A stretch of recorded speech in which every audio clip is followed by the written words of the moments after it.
A few reports received proper analysis. Many valuable ones got lost in the Soviet bureaucracy. 5 months earlier, in December 1940, Hitler had issued Führer Directive 21. It ordered German forces to prepare for the invasion of the Soviet Union, codenamed Operation Barbarossa. Now, German troops were streaming eastwards, taking up position along the Soviet frontier. Hitler would later claim that the Red Army had been massed along the border, poised to invade Germany. Thus, he claimed Operation Barbarossa was a preemptive strike, a legitimate act of self-defense. But this was classic Nazi propaganda.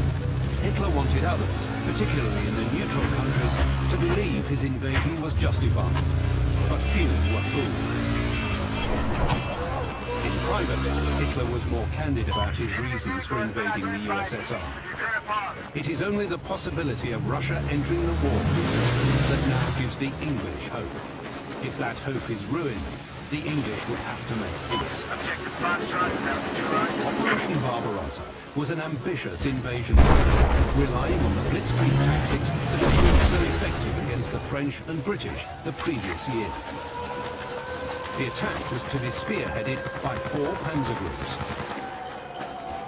Their tactics would seek to make rapid advances deep into enemy territory, leading to the encirclement and destruction of enemy armies on the frontier.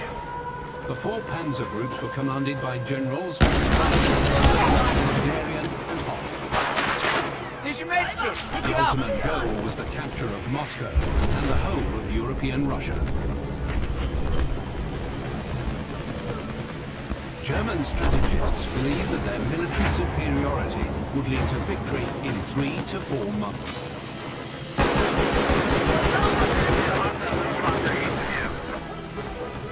For the invasion, German forces were divided into 3 formations. Army Group North was to advance towards Leningrad. Army Group Center towards Moscow. Army Group South towards Kiev and the Donetsk Basin. Army Groups North and South each had 1 panzer group. Army Group Center 2, commanded by Hoff. Colonel General Hermann had distinguished himself in the campaign against Poland and France. He was 56 years old and referred to affectionately by his soldiers as Papa Hoff. Unlike Russia, where many senior officers had been killed in political purges, Germany could call on a wealth of experienced commanders. Most Soviet generals were in their 40s. In contrast, Bavarian was 53, Bertman 55, and von Kleist 60. I got your medkit! Panzer Group command staffs arrived at the Soviet frontier during the winter of 1940. At first, only staff officers and signal troops were sent. The tanks were not to arrive until the very eve of the attack. By keeping his tanks in the west, Hitler wanted it to look like he still planned to invade Britain and prepared only defensive operations in the east. Thanks, man! And so, an invasion army quietly assembled on Russia's doorstep. In 1941, the Wehrmacht was at the height of its power. Its divisions had been brought to full strength. Morale was high after victory in the West. The last few months had been spent in intensive training for blitzkrieg operations. In contrast, the Red Army was dispersed across the Soviet Union, with many of its units still at peacetime strength. The forces at the border spent much of their time listening to political lectures. It would take 2 or 3 weeks of redeployment to properly reinforce them. And there was little preparation for defense. After all, the Red Army always expected to attack. Furthermore, Stalin was in no rush to fight a war against Nazi Germany. He knew the Soviet Union was not ready. In 1939, Nazi Germany and the Soviet Union had signed an alliance. But Stalin harbored no illusions. Intensive military conflict was underway in the USSR. The Red Army had grown from a strength of 1.5 million troops to 5 million. In the summer of 1941, Soviet armed forces were still in the midst of reorganization and expansion. Fortifications were still being built. Airfields and new units formed. Until these preparations were complete, Stalin was desperate to stave off any conflict with Hitler's Here's your Germany. medkit. Pick it But up. the reports from Soviet intelligence were becoming more ominous.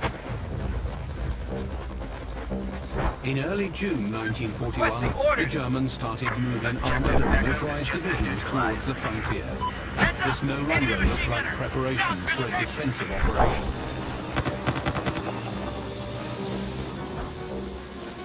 Eight days before the invasion, the Soviet state news agency TASS printed a report. It read, in the British and foreign press in general, there are rumors circulating about an imminent war between the Soviet Union and Germany.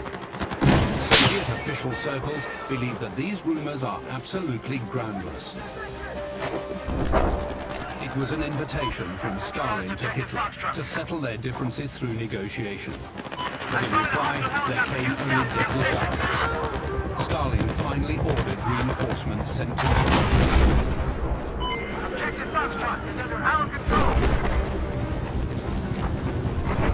Even now, 3 days after the TASS message, Soviet spy Rikard Sorgey reported the invasion has been delayed until the end of June. Stalin hoped once more that war could be put off. But it was too late. The invasion was now less than 1 week away. I need some ammo. On the 22nd of June, the Red Army was formed in 3 echelons, stretching from Poland to the Dnieper River. Most Soviet troops were only just beginning to move west to face the Nazi threat. In contrast, German forces were massed on the frontier, ready to strike. At the start of the invasion, in the Baltic Republic, 21 Soviet divisions would face 34 German divisions. Here's your medkit. Pick it up. In Bielorussia, 26 Red Army divisions faced 36 German divisions. In Ukraine, 45 Soviet divisions would meet 57 Wehrmacht divisions. The Red Army was outnumbered, and although it had more tanks and aircraft, they would prove to be of little value.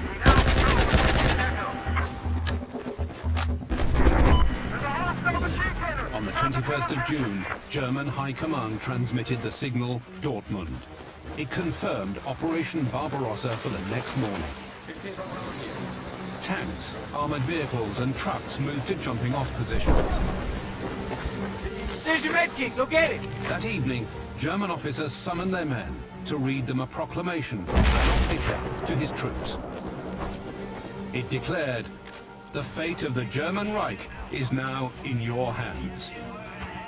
In the days to come, German soldiers were to be guided by directives such as those from General Goering. Your struggle must pursue the objective of turning today's Russia into ruins, and must be carried out with extreme severity.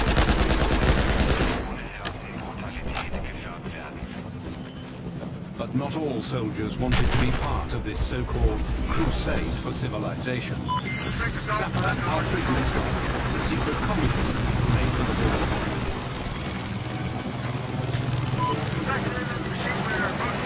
He crossed the Bug River and surrendered to Soviet border guards. Stammering with excitement, he told them that dawn the next day, the Nazis would Spotted a attack. hostile soldier. Before the sapper was dry, his words were Enemy soldier. Spotted. Similar information came from a Soviet agent in the German embassy, Gerhard Kegel. On the morning of the 21st of June, he reported that the war would begin within 48 hours. In the Kremlin, Grenade out! General Zhukov, Marshal Timoshenko, and General Vatilov managed to persuade Stalin that action would be needed. A directive placed all troops in a state of readiness, but with a warning that the Germans may be trying to provoke them. The orders reached frontline units just after 1 o'clock in the morning. In Minsk, General Pavlov, commander of the Belarusian military district, arrived at his headquarters in the middle of the night. Waiting for him was a report from the town of Grodno, near the frontier. It read, "Ammunition has been distributed. We're taking up defensive positions." Commander of the Third Army, Vasily Kuznetsov. Vasily Ivanovich Kuznetsov had been conscripted to fight in the First World War. He later rose to command a rifle regiment in the Russian Civil War. When the Second World War began, he was 47 years old and would endure its hardships from the first day to the very last. The warnings about an invasion didn't surprise Kuznetsov. His troops had been listening to the roar of engines from across the border for many hours. Here's your He med could kit. Pick mean it up. only the first Germans across the border were from the Brandenburg Regiment, the Forces Unit. With a mixture of trickery, stealth and surprise, the German commandos secured key bridges across the Bug River. The Luftwaffe was already airborne. They were heading for major Soviet cities in the west, and airfields identified by German air reconnaissance. The Soviet Air Force, its aircraft parked in neat rows, had no idea of what was about to hit it.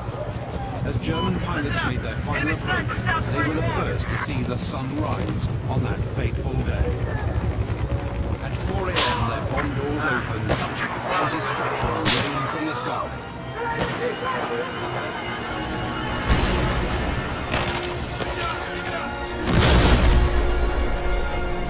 Russia's great patriotic war had begun.